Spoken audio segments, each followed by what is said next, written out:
Welcome to our staff screening of Most Likely to Succeed. I'd rather be delivering this intro in person, but evidently I can't be in 6 places at once. You might recall that I showed the trailer to this film as part of my remarks to the staff at the Opening of School Institute. The film has been shown in thousands of communities all over the country, and we'll screen it for our community in November. Now, you can't rent this movie. The filmmakers intended for this film to be shown in this way, in schools and in communities, as a way to spark discussion. I've screened this film for the staff and the community at my previous district, and I've attended public screenings in several other districts. It never fails to spark some interesting conversations. I really do love this film, and I find something new and interesting every time I watch it. The companion book was co-written with Tony Wagner. Now, if you're familiar with his work in The Global Achievement Gap and Creating Innovators, he argues that our world is in most need of creative problem solvers, those who know how to collaborate with varied kinds of teams, who do interdisciplinary work, and who aren't afraid to try and fail. Now, in the film version of Most Likely to Succeed, Wagner and the filmmakers argue that our current model of high school education is insufficient, and it was designed for a world that no longer exists. Changes in the economy, technology, and the skills valued by colleges and employers necessitate a new vision of schooling. In building this argument, the film follows a group of students and teachers at High Tech High in San Diego.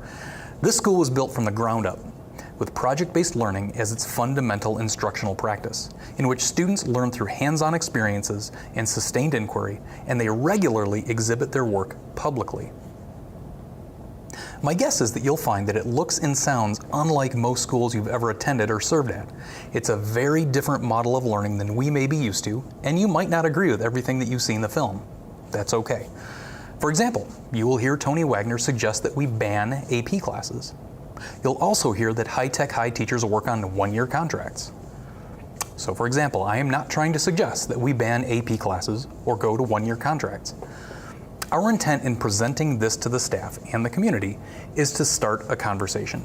We do not want to suggest that our current approach is wrong or that we intend to duplicate High Tech High's model at Grays Lake. However, what you'll see in this film is very consistent with the discussions that have been happening in the Real Team, what you see if you follow the D127GetsReal hashtag, and the conversations that I know happen every day among teachers and administrators in both of our buildings. It's our responsibility to make sure that what we are doing is preparing students for their futures, not our pasts.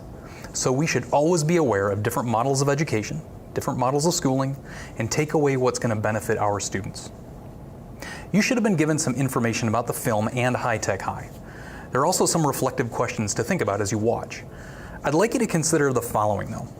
In what ways do you provide authentic and relevant learning experiences for students in your classroom? In what ways are students in your classroom empowered to make decisions in how they demonstrate their learning?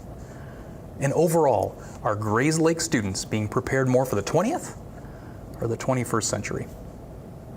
Following the film, each building will facilitate a follow-up conversation in a faculty forum. I am greatly looking forward to hearing your impressions of the film and how these principles are going to apply to Grays Lake District 127. Enjoy the movie.